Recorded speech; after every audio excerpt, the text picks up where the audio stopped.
Hello, everybody. My name is Ian Trevethan. I am the Education and Outreach Manager for the Sternberg Museum of Natural History. And we are doing our afternoon live feed, bringing the dome to your home. And well, I am neither in my home or in the dome right now. I am actually someplace really, really cool. And I hope that the people viewing will appreciate this as much as I do. I'm super excited to be here.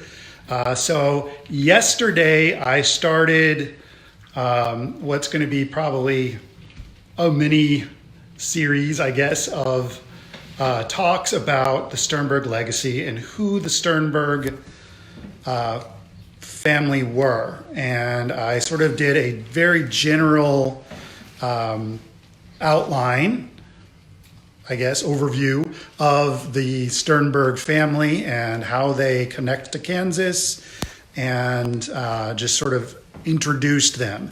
So today I'm going to pick back up and get a little more into detail about where the Sternberg legacy in Kansas begins.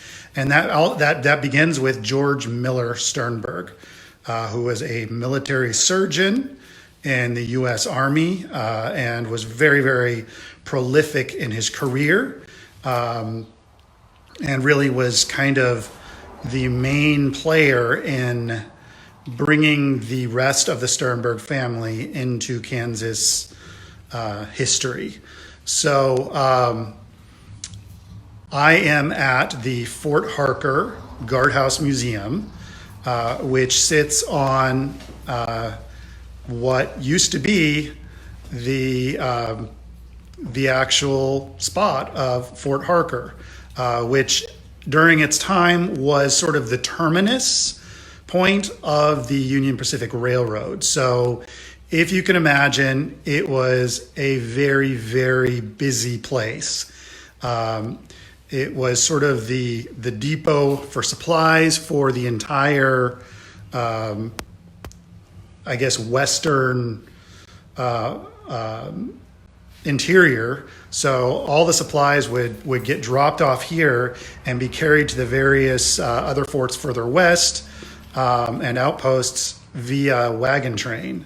The fort itself is kind of located between the Butterfield Overland Dispatch and the Santa Fe Trails, which were two fairly heavily traveled routes westward into the Kansas, what I would call Western interior. And so there was a lot of traffic that way, as well as the Union Pacific Railroad making its way west. So where I'm at now is the former guardhouse, and I'm going to actually flip my camera and we're going to take a tour of the Guardhouse Museum. So let me flip my camera. There we go. And as we walk through, there's a lot of artifacts on display that were recovered here at the fort in various archaeological endeavors. So a lot of good stuff to see that really kind of gives you an idea of what this place is about. Now, this wagon is an ambulance that would have been used in the early 1900s. This was probably saw service in World War I, but its construction is very similar to what we would have seen also in the late 1800s. So this would have been perfectly at home in this location. And so I'm just going to kind of go around and give you an overview or a look at what this museum is about. It's a relatively small building. This initially, I think, was the jail for the original fort, and since then has seen a lot of different uses in the last 150 years or so. So we will come back to some of these exhibits. And I apologize if the lighting isn't quite great, but we work with what we got here. So again, a lot of good archaeology that has come out of the area. We are in Kannapolis, Kansas, which is in Ellsworth County. And again, some more artifacts that were recovered. So on to George Miller Sternberg. He wasn't, obviously he didn't start out in Kansas. The Sternberg family was from New York. And George Miller Sternberg actually graduated medical school in about 1860. So really great timing on his part because the Civil War started in 1861. So he briefly practiced some private medicine in New Jersey, and then he joined the Army during the outbreak of the Civil War. And so he was appointed an assistant surgeon, which is kind of the standard rank that military doctors were given. And he began his service on May 28th, 1861, and he served with the Army of the Potomac. He was with General Sykes' division in the First Battle of Bull Run, or Manassas, and was actually captured by the Confederates on July 21st of 1861. What he was doing was he had stayed behind to treat some of the wounded, and after several days, he was able to escape his captors and actually return to his command to defend the capital, to defend Washington, D.C. He later served in the Peninsula campaign, where he contracted yellow fever, and that kind of sidelined him for the rest of the war. And he was taken behind the lines and served out the rest of the war on hospital duty in Rhode Island, Ohio. But here is where you start to see George Sternberg really show his stuff. It's during this time that he receives accommodations for meritorious work in the hospital, figuring out how to better treat his patients, how to better save lives. This is sort of the beginning. When we think about 19th century Civil War era medicine, most often what I hear when I talk about this subject is folks really kind of envisioning this barbaric practice where, if somebody is shot or injured, off goes your leg or off goes your arm. And in the case of battlefield surgeries, that might have kind of been the case. But when you're talking brick and mortar hospital, it's a little bit different. And of course, during wartime, sometimes drastic measures are needed. And the Civil War was a kind of warfare that, people really had never seen before. It was really quite violent. It was actually kind of a preview of what World War I warfare would ultimately kind of be like. By the end of the war, it was a lot of trench warfare. There were a lot of cities that were burned to the ground, and there was nobody who wasn't affected by this war. So in context of the Civil War itself, yes, military medicine could get kind of gruesome, but in general, that is kind of a stereotype of 19th century medicine. So you have guys like George Miller Sternberg and his contemporaries. And in this case, when Sternberg was working behind the lines at the hospital, he was observing a couple of different things. Number one, it was common practice in the military, just in general, when the soldiers are bunking, often they would bunk 2 or 3 guys per bed. And that was also common practice in the hospital. And what would end up happening is, really, when you think about what caused the most deaths and sickness, or what took out the most soldiers was actually disease. You had more soldiers come down and die of disease than actually were actually killed in combat. So that was definitely a problem, and that was a continuous problem even after the war was over.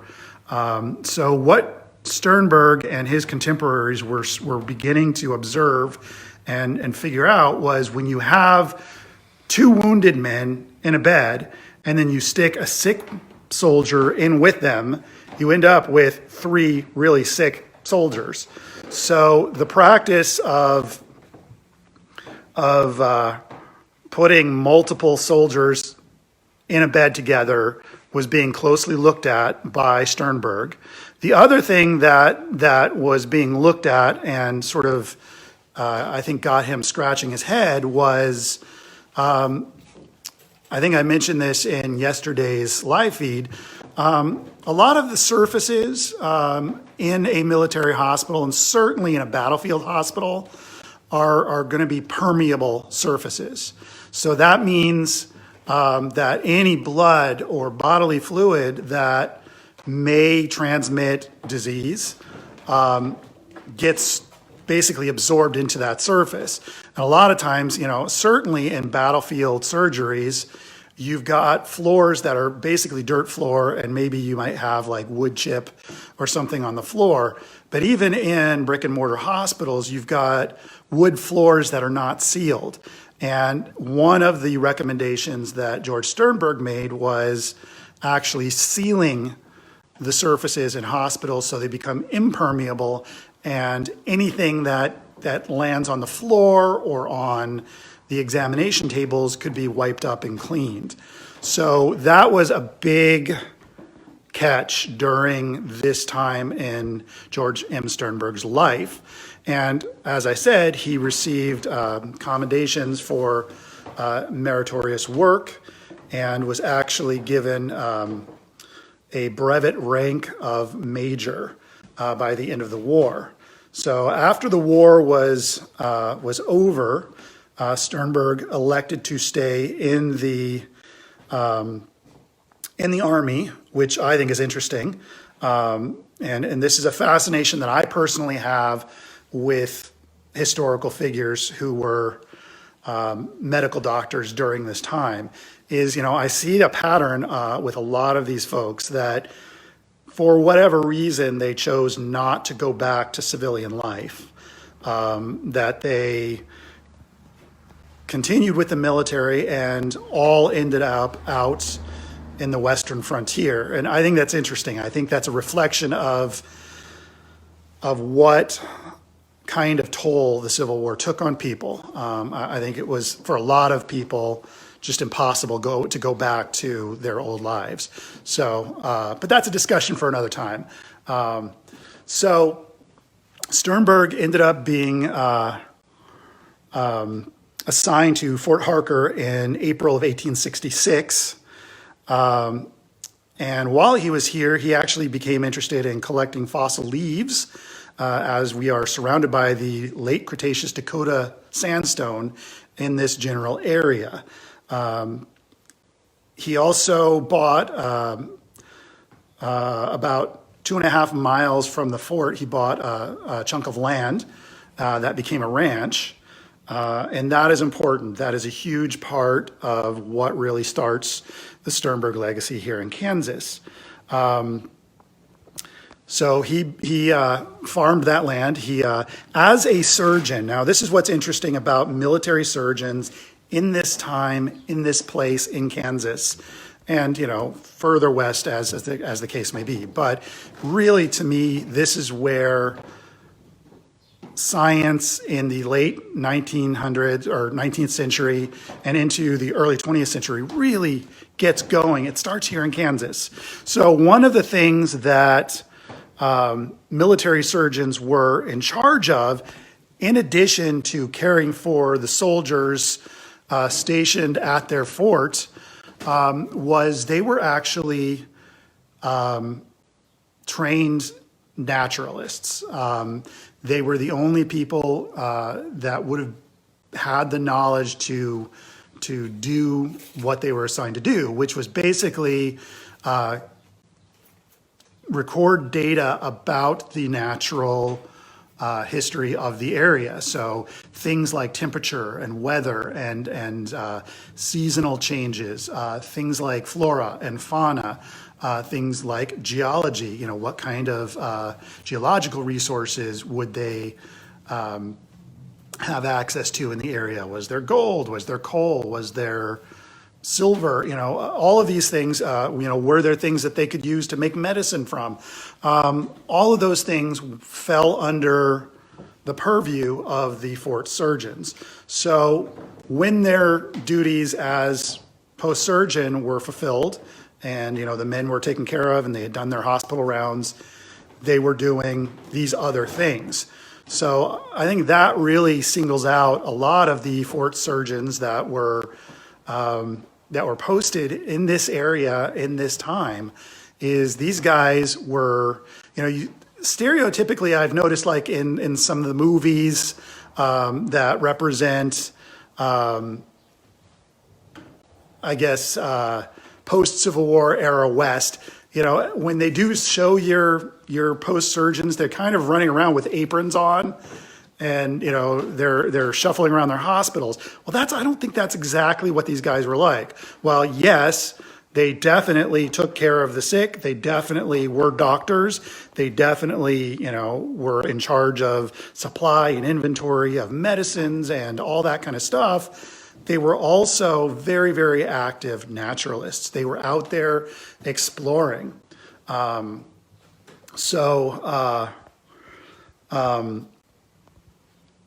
think George Miller Sternberg and his contemporaries are really, really fascinating characters to study and to think about. So George Miller Sternberg is actually credited with some of the earliest fossil finds in Kansas. I know that he's got credit for finding a lot of really well-preserved leaf fossils from the Dakota Formation. I know he found some of the first fish vertebrate material, as well as some of the first mosasaur vertebrate material that I think is now in the collections at the Smithsonian, which is where the stuff would have gone. He likely also collected some probably anthropological and archaeological materials trying to understand the history of the native people in the area as well. Sternberg was active in many, many aspects of natural science. So in addition to the medical stuff, he was very interested in agriculture and farming, and, you know, along with the fossils. And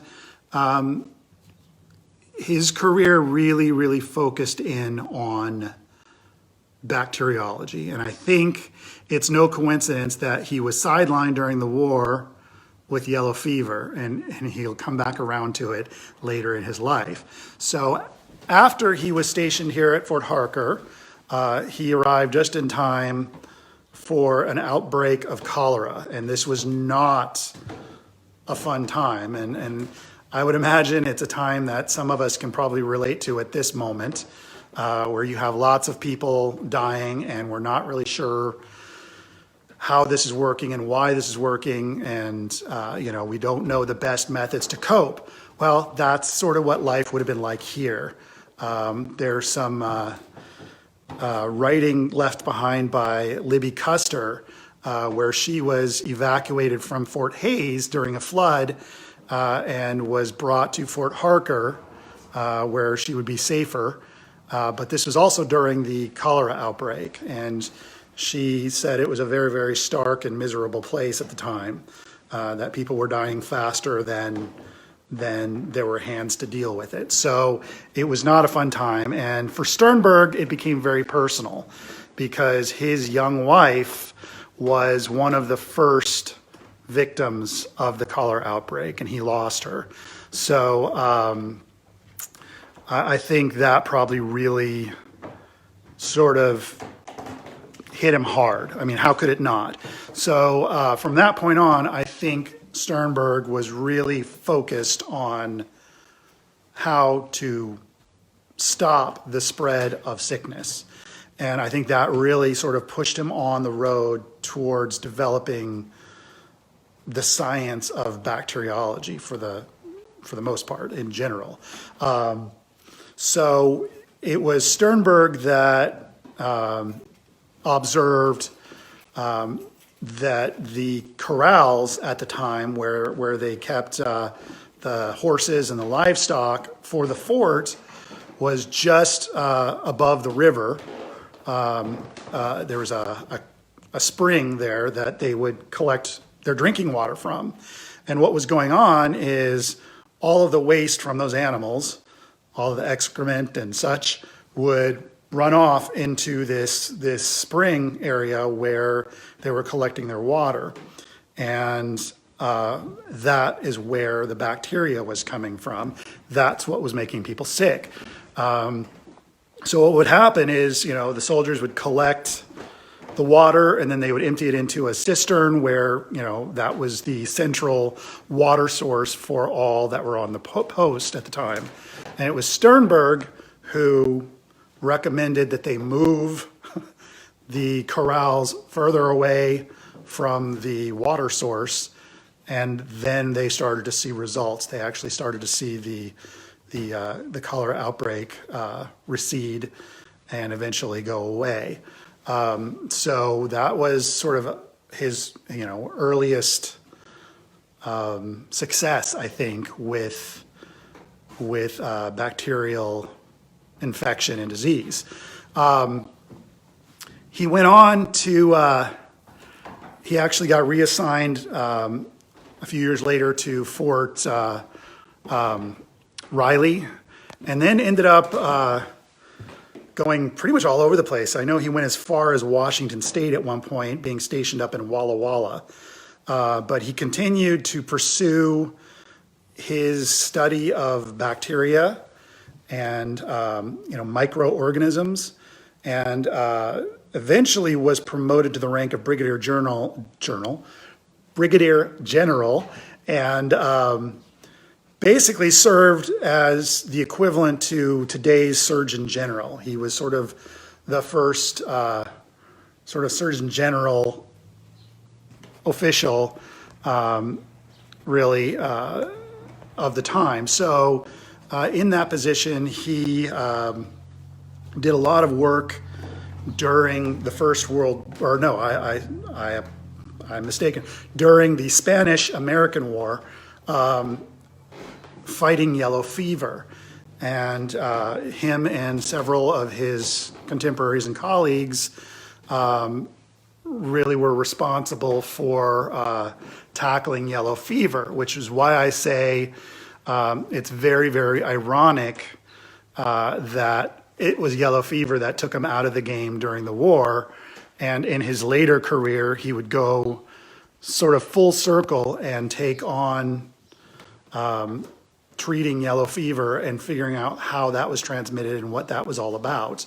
So really, George M. Sternberg is credited as being the grandfather of bacteriology.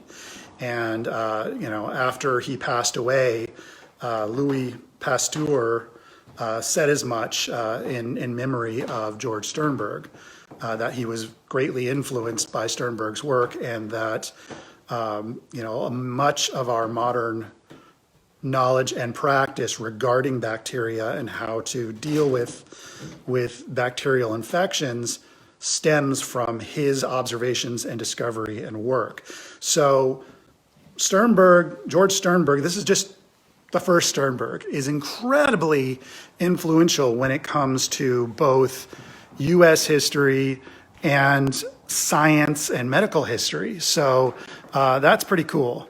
One of the other really great things about this area is this also overlaps with Charles Sternberg. He actually, as I said earlier, George M. Sternberg purchased some land and he began a ranch and, started to farm the area. And it was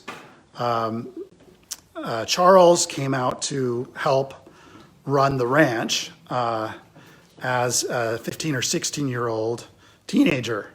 And like I said yesterday, if you ever get a chance to read a copy of The Life of a Fossil Hunter, which is Charles's autobiography, definitely do it, because his first couple of chapters really deal with the area that we're standing in now. And he definitely references his brother. He references Fort Harker quite often. So we are standing in the footsteps of both George M. and Charles H. Sternberg. You know, this is where they started and became prolific from there.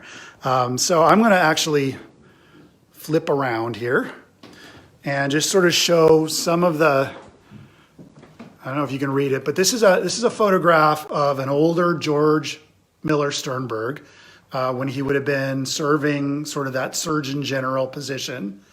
This is what Fort Harker would have looked like during the time that he was stationed here.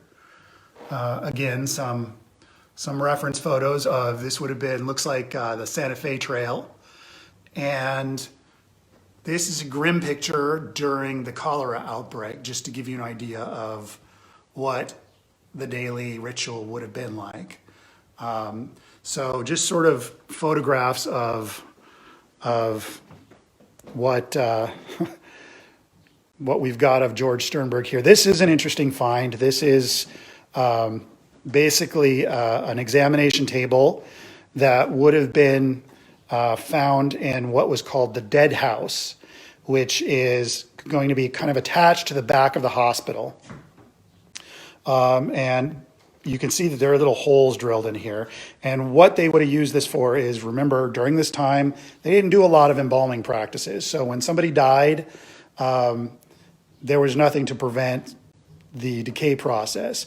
But they had been observing that, you know, heat seems to hasten that decay process.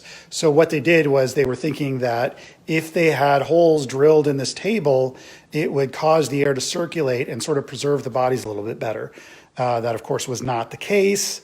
But again, it's a really, really good example of observations that these guys are making and steps that they're taking to try to deal with or, you know, work with those observations. Again, let's see. There we go. That's what I'm looking for. So this is kind of a hard thing to see here, but this gives you an idea of just how extensive the fort was. So the building that we're in here is this little square here. So there would have been a lot of other buildings throughout the fort, all the way down throughout sort of the river here. And then right here would have been the hospital. And this is where the dead house that I spoke of would have been. So this is where George Sternberg would have been doing his thing.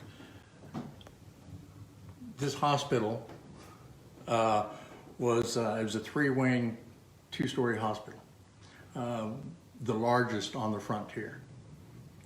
Kind of the what's the hospital in Washington where they bring everybody?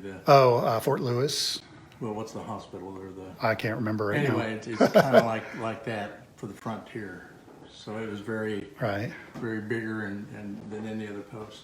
Okay, so well, now that you've talked, this is this is Mr. Greg Heller. He has been a great friend and mentor to me over the last few years, which kind of reminds me of a story. So here, I'm gonna flip us over here as soon as I can figure out how to work my camera.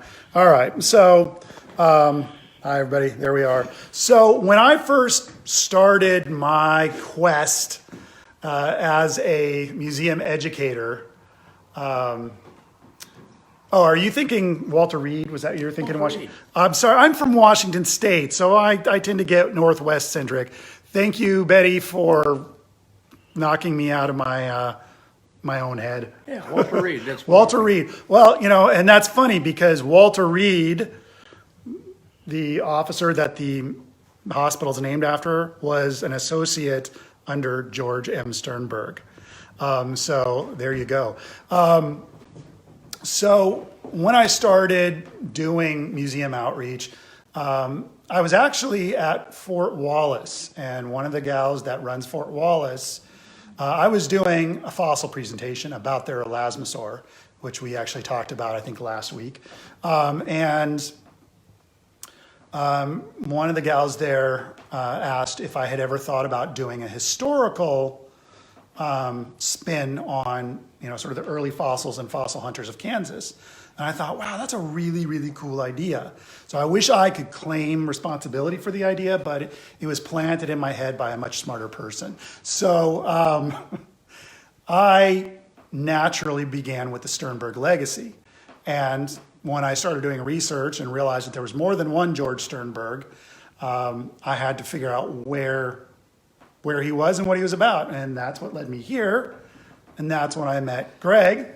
I came stumbling through his door and said, hey, I gots to know.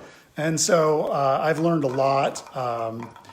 He actually kind of started me on the road of doing kind of a reenactment, first person military surgeon. So I've had the honor of portraying George Sternberg in various different instances. But one of the best and coolest is the Fort Harker documentary that I highly suggest if you get a chance to pick up. You can pick it up here at the Fort Harker Guardhouse Museum.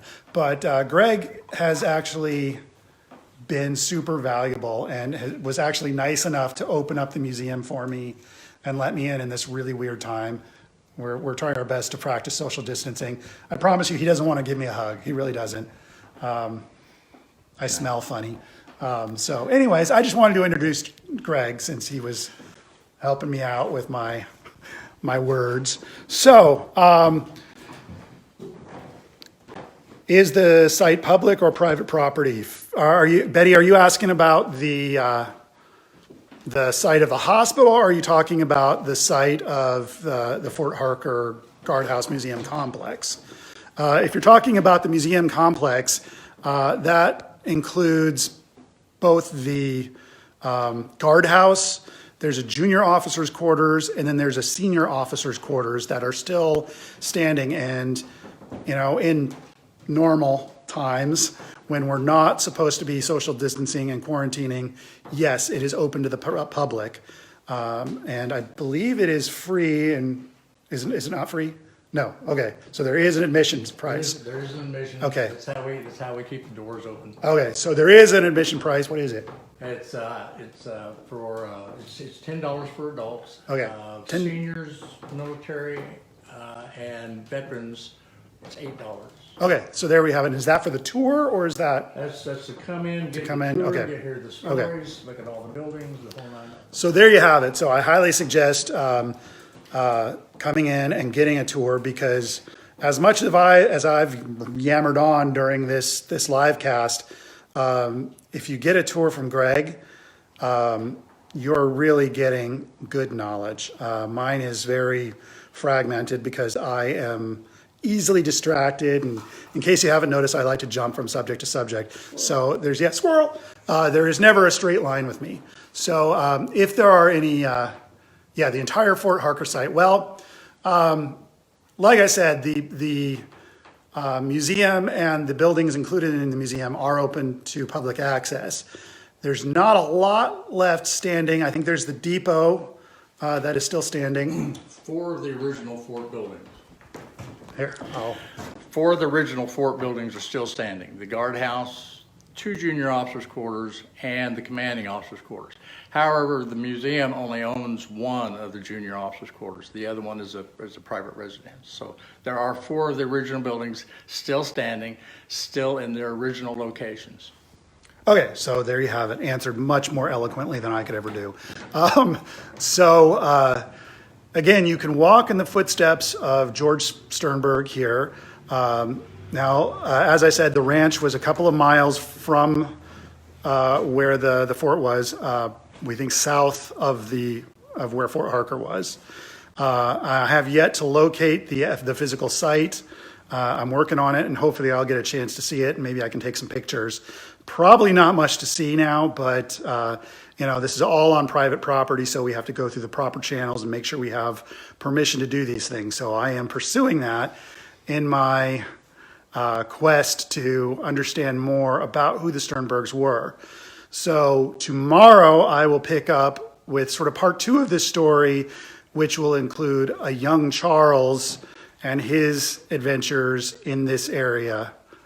Oh, yes. So I almost forgot. Thank you, Greg, for cueing me. So one of the really interesting things here, and I don't know, I think the best way to do it is just to go right up here. So here's a gentleman that looks an awful lot like Charles Sternberg. Well, it turns out Charles had a twin brother named Theodore. So this is Theodore Sternberg. And as I said,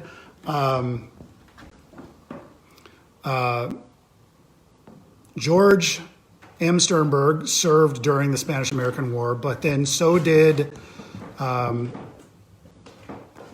Charles's twin brother and George's younger brother. So they actually have the original uniform of Theodore Sternberg from the Spanish-American War, which was actually donated by the Sternberg family. So this is really kind of cool, tangible stuff to see here. We also have, Greg was telling me that in the archives here of the Historical Society are Theodore's military papers. Right, his actual commissions. So again, I don't know much about Theodore. And we'll talk a little bit about this tomorrow when we start talking about Charles. He does talk about some of the discussions he had with his father. It seems that Charles was, from the second he was a young person, ever since he was young, he was driven to look for fossils. It just sounds like something he had to do. And the way he tells it, his father suggested that maybe he do something else that might make him a better living than being a fossil hunter. And that just sounds like it was not an option for Charles. It sounded like Charles was going to be a fossil hunter because that's what he was. So I'll come back to that tomorrow. But in the meantime, if there are any questions or if I've missed any questions, I will definitely go back through and try my best to answer them. If you still got some lingering questions and you didn't catch this during the live feed, definitely throw them in the comment area, and I will again be looking through them, and I will try to answer questions as best as I can. So as always, please like and share these live feeds. The more people out there that know we're doing this, the more we're doing our jobs in this strange time. So as always, I will see you tomorrow. We'll talk more about the Sternberg legacy and a little bit about Charles and what he did. Now, he was prolific too. So until tomorrow, stay healthy and happy and safe, and we'll see you later. Bye-bye.